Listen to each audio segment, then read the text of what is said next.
नमस्कार, मैं हूं मनविंदर। आप सभी राष्ट्रवादियों का एमबीए नेटवर्क में एक बार फिर से बहुत-बहुत स्वागत है। बंगाल की राजनीति में इस समय जबरदस्त तूफान देखा जा रहा है। जहांगीर मियां ने चुनाव लड़ने का इरादा क्यों बदल दिया है? ममता बनर्जी और मेयर में जबरदस्त लड़ाई हुई है। अभिषेक बनर्जी विदेश भागने के चक्कर में है। इन सब का आपस में क्या कनेक्शन है? अब देखिए, सत्ता परिवर्तन हुआ है लेकिन अभिषेक बनर्जी बहुत बेचैन है। क्या यही वजह है कि कई नोटिसों के बीच अब वो देश से बाहर सेफ पैसेज तलाश कर रहे हैं? इस डर के पीछे जो सच है उसको डिकोड करेंगे उदय भानु बनर्जी सर। सर नमस्कार, बहुत बहुत स्वागत है। नमस्कार मैडम, और नमस्कार आपको सारे दर्शकों को भी। सर, दो तीन चीजें हैं देखिए जो बहुत चर्चा में इस समय है। एक तो ये कहा जा रहा है कि अभिषेक बनर्जी भारत में अपने आप को सुरक्षित महसूस नहीं कर रहे हैं। कभी ऑब्वियसली बंगाल के बेताज बादशाह थे, लेकिन अब ये सुना जा रहा है कि वो देश छोड़ रहे हैं और जो उनके बहुत ही क्लोज हैं जहांगीर मियां, वो चुनाव नहीं लड़ रहे हैं। इतने सारे नोटिस उनको नगर निगम की तरफ से दिए गए हैं और ममता बनर्जी का ऑब्वियसली परेशान होना वाजिब है। 17 संपत्तियों पे बुलडोजर चलने के नोटिस जारी हुए हैं कोलकाता नगर निगम की तरफ से। मनविंदर जी, ये सारे आपने जो चीज बोले ना, ये जहांगीर, पुष्पा, इनको मैदान छोड़ के चले जाना, भाग जाना, ममता बनर्जी का इतना नाराजगी कलकत्ता मेयर के ऊपर, साथ कॉरपोरेशन में, कलकत्ता कॉरपोरेशन का ये आपने जो प्रॉपर्टी के हिसाब दिखाया है उसके कई गुना हमारे पास दस्तावेज है, जो करीब करीब 42 ऐसे प्रॉपर्टी है जिसका रजिस्ट्रेशन सीधा जो है अभिषेक बनर्जी, लिस्टन बाउंस का फादर काली बनर्जी और उनका मादर लता बनर्जी के नाम पे है। अब अभिषेक बनर्जी करे तो क्या करे? सर, इससे भी पहले मैं ये जानना चाहूंगी कि नगर निगम के मेयर से ममता बनर्जी की लड़ाई क्यों हुई है? बिल्कुल, क्योंकि यही एक लौता जो है आपको मिलेगा मिसाल पूरा भारत में, जो पूर्व निगम का और मेयर का, म्यूनिसिपैलिटी का ऊपर एक ही आदमी बैठा है। यूजुअली देखा जाता है जो मेयर का जो पोजीशन है और जो पूर्व निगम जो है, पूर्व निगम का अलग से जो पीडब्ल्यूडी मिनिस्टर्स वगैरह बनते हैं और मेयर उसके अधीन काम करते हैं या मेयर। लेकिन यहाँ पे पिछले 7 साल से एक ही आदमी बैठे हैं, वो है फिरहाद हाकिम। दोनों, फिरहाद हाकिम को किसने बनाया?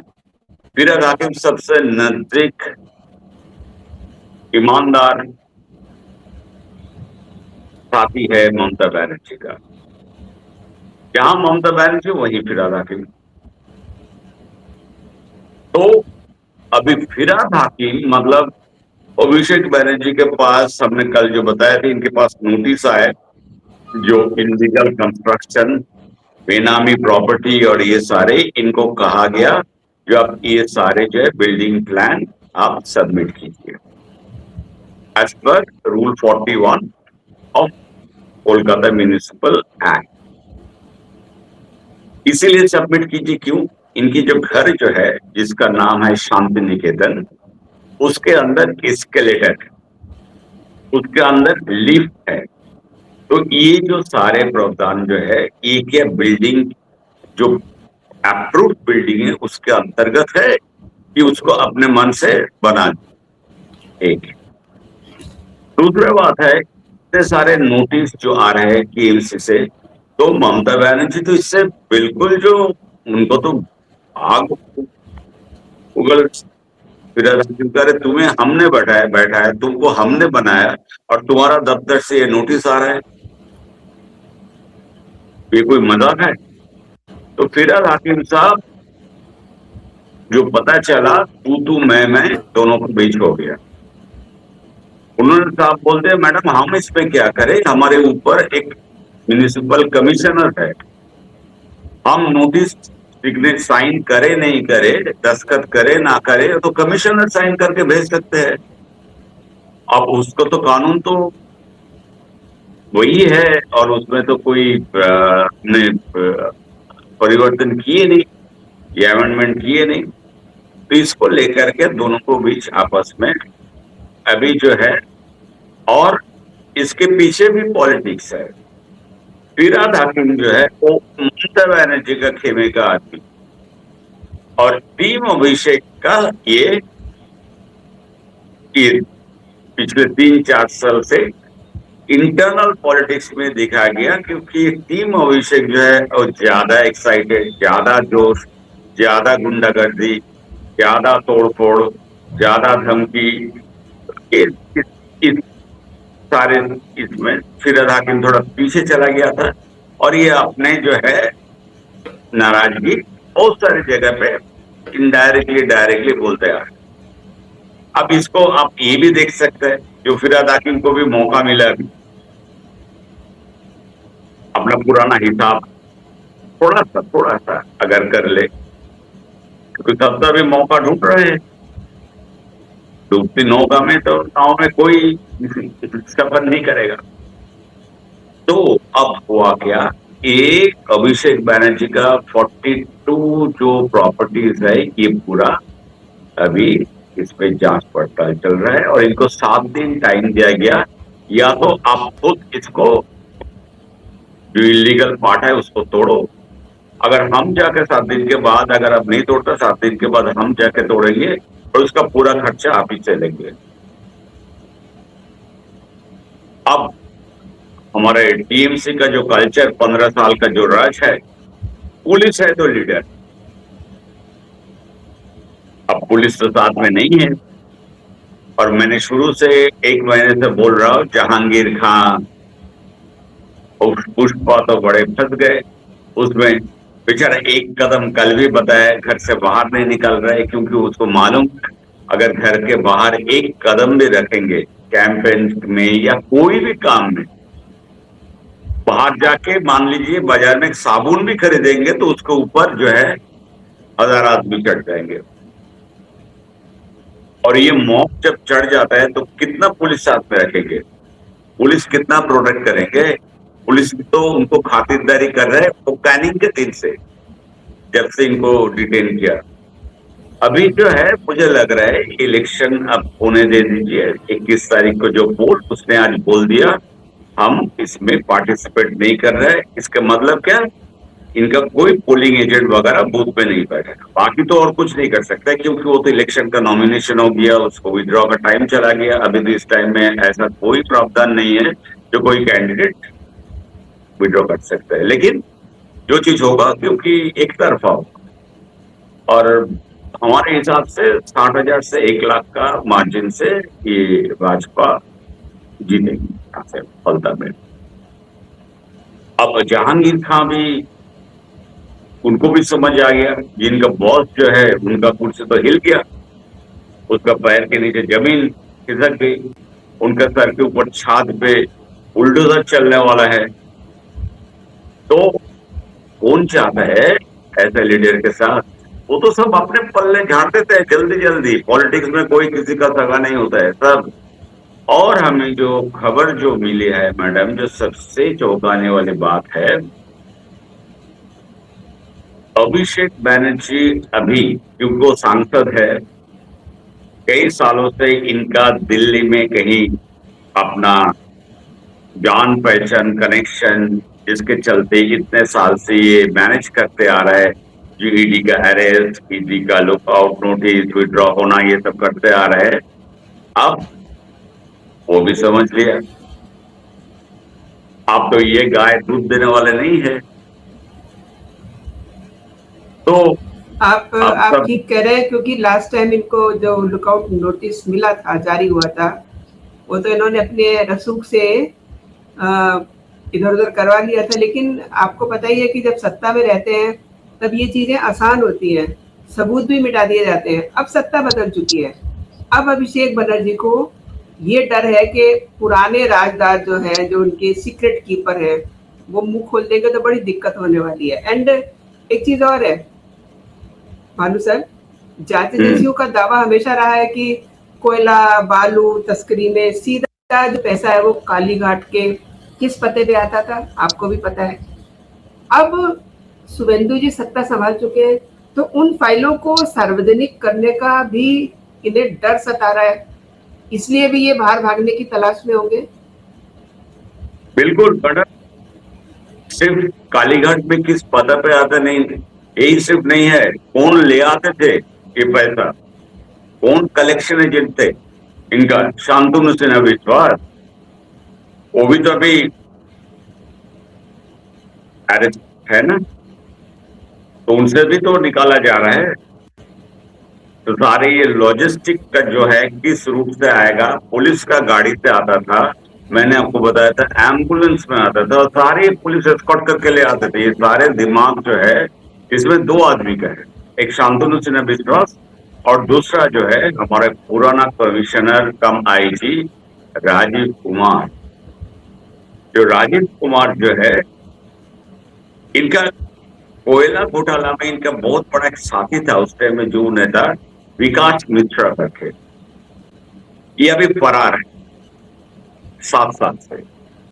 जब से घोटाला सामने आया तब से ये फरार है। कोई एक आइलैंड भानुआतुआ करके है, वहां पे इनका लोकेशन है, सबको मालूम, प्रेस को मालूम है, मीडिया को मालूम है, जांच एजेंसी को मालूम है, सब है। अभी इनको जो है विकास मिश्रा, ये पूरा इनका यूथ तृणमूल कांग्रेस युवा जो संगठन था जिसका हेड अभिषेक बैनर्जी था, उसका राइट हैंड मैन।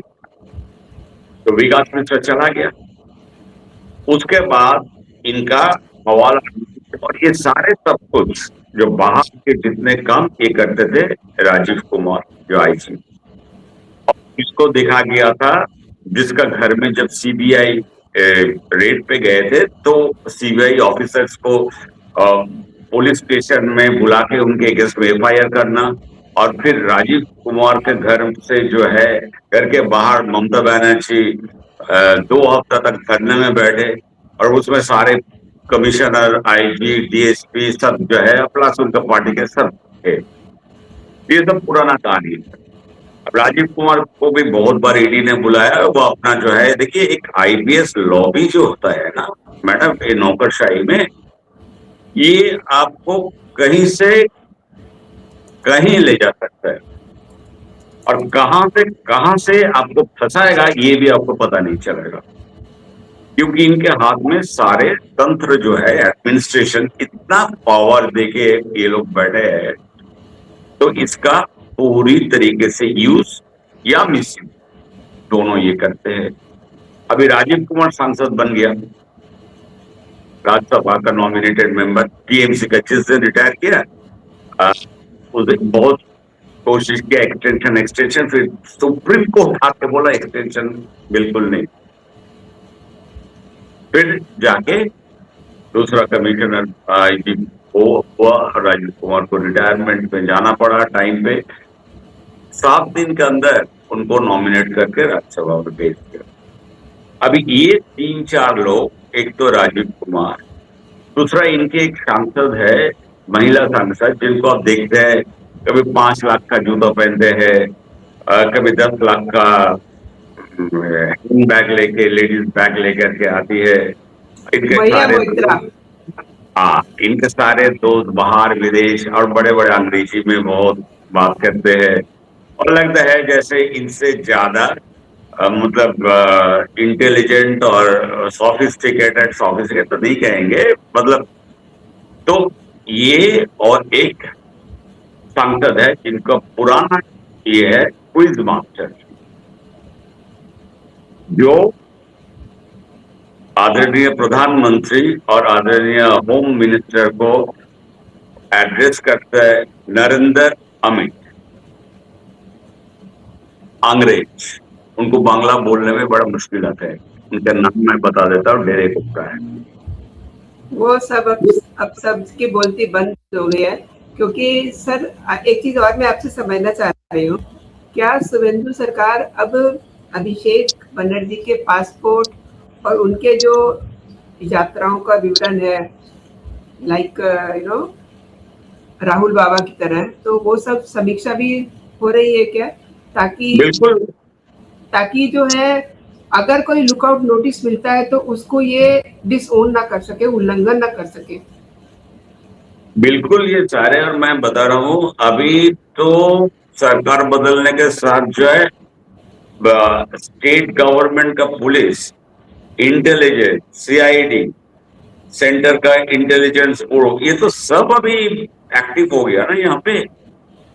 तो अभी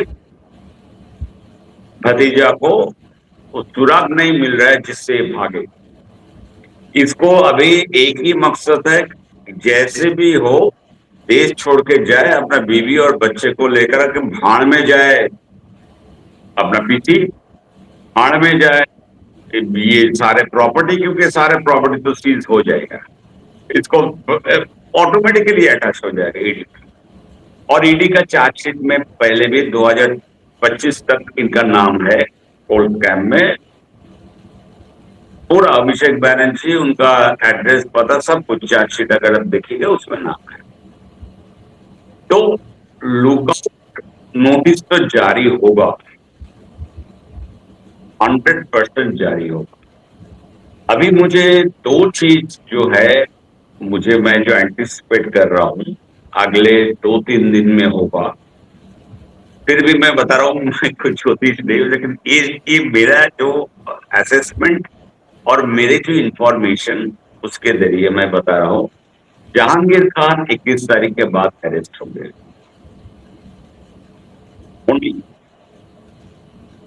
इसका कोई ये नहीं है, इसके प्रूफ। दूसरा होगा अभिषेक बैनर्जी, क्योंकि इनके अगेंस्ट में already non available warrant issue हो चुका है, एफआईआर हुआ है। ये जो है कलकत्ता हाईकोर्ट में अपना पिटीशन याचिका दाखिल की है। हाईकोर्ट ने इनको डेट दे 21 तारीख, मगर जिस दिन इलेक्शन है फलता को उसी दिन उसका सुनवाई पर, इसके पहले कोई सुनवाई की तो डेट ही नहीं। तो आप समझ सकते हैं हाईकोर्ट को भी समझ में आ गया ये सारे जो है टाइम बर्बाद करने वाले हैं। इन लोगों का कोई आइडियोलॉजी, कोई नीति, कोई सुझाव कुछ नहीं है, सिर्फ ये पंगा लेने के लिए और हंगामा करने के लिए ये पार्टी है। और इनके सारे नेता जो है ये बिल्कुल इनका करप्शन में ये डूब चुके हैं, और इनको अभी बचाना, ये इनको सांस लेने का मौका भी अगर हम कोई देते हैं, हाईकोर्ट देते हैं, तो ये अपने आप खत्म हो जाएंगे। ऊपर से सारे सिक्योरिटी हट गया, ठीक है मैडम। आप बिलीव नहीं करोगे, एक बहुत ही खास आदमी मुझे बताया, अभिषेक बैनर्जी, मैंने बताया था घर में डेली जो है सवेरे 4-5 हजार लोग इकट्ठा हो जाते हैं और चिल्लाते हैं चोर चोर चोर, ये तो हुआ। उसके बाद वो मान लीजिए उनके घर के सामने पब्लिक टॉयलेट बन गया।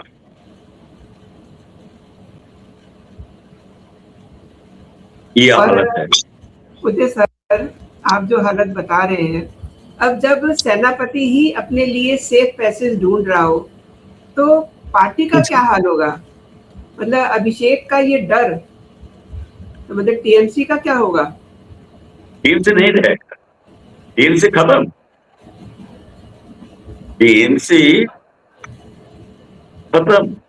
अभी तो ये लोग, जिन लोगों का अभी उम्र मान लीजिए बिटवीन 40 to 50, 55 ईयर्स, 60 ईयर्स, इनको अगले 15-20 साल के जो राजनीतिक है, जो कैरियर है, वो तो अभी ढूंढ रहे हैं इस कैरियर को कैसे बचाए। क्योंकि ये पार्टी इसको तो मतलब इस महीने का अंत तक अब टीएमसी का नाम निशान रहेगा नहीं। कौन रहेगा बताइए?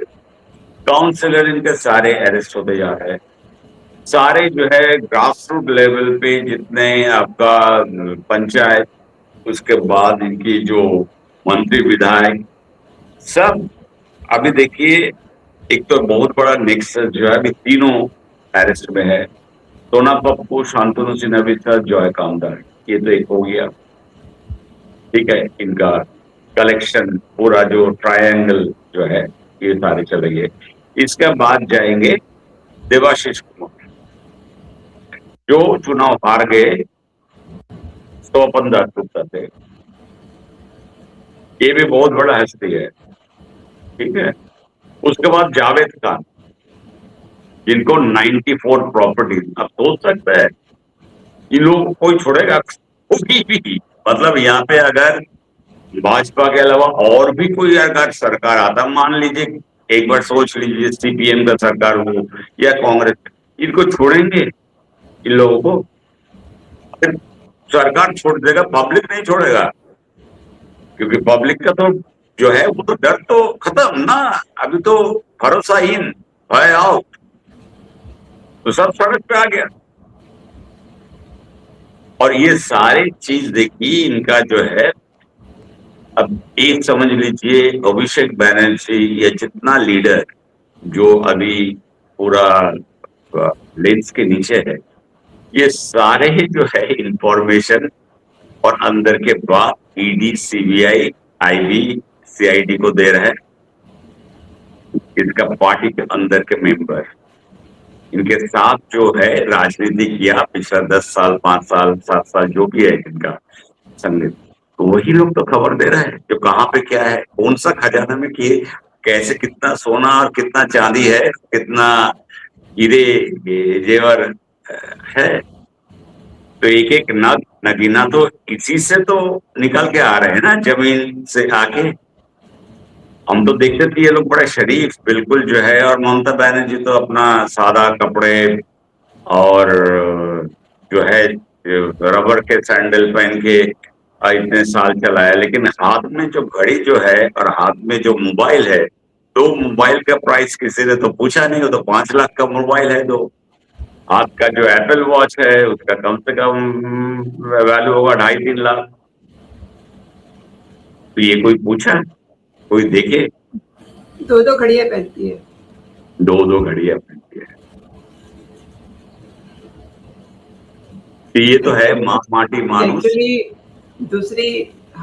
दूसरी जो घड़ी है वो किसी दूसरे देश का समय बताती है। देखिए 2 घड़ियां लोग इसीलिए तो पहनते हैं। और सर देखिए, शुभेंदु के आने के बाद एजेंसीज को भी वो पॉलिटिकल विल मिल गई ना, कि वो काम करेंगी तो उनको काम करने दिया जाएगा। और ममता के शासन में तो ये होता था कि कोई भी, मतलब एनआईए तक पिटाई खा के आई है, आई एम सॉरी टू से। और देखिए ईडी को जब शाहजहां को पकड़ने के लिए भेजा गया था तो उनकी पिटाई हो गई थी, उनके सिर फूट गए थे। अब वो स्थिति नहीं है। अब शुभेंदु के आने से एजेंसियों को एक जिसे कहते हैं ना पॉलिटिकल विल, मतलब एक सिक्योरिटी वो मिल गई है। अब ये जो इनकी प्रॉपर्टीज हैं उनको जब्त करने के लिए वो एक बहुत ही जरूरी विल थी वो। आपको क्या लगता है? मैडम पहली बार हम देखे, पहले कल तो शुभेंदु जो पाक साकत में ये लोग जो है नमाज को लेकर के और ये कुर्बानी को लेकर के बहुत हंगामा किया, आपने देखे होंगे पुलिस ने। ऐसा लग रहा है कि भानु सर का कनेक्शन टूट गया है, तो मैं इस प्रोग्राम को यही समाप्त करती हूँ। और भानु जी मेरे साथ जुड़े, उनका बहुत बहुत शुक्रिया।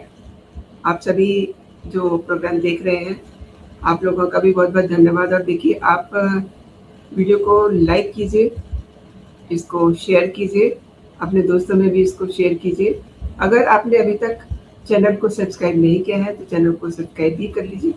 अभी के लिए इतना ही। जय हिंद, जय भारत।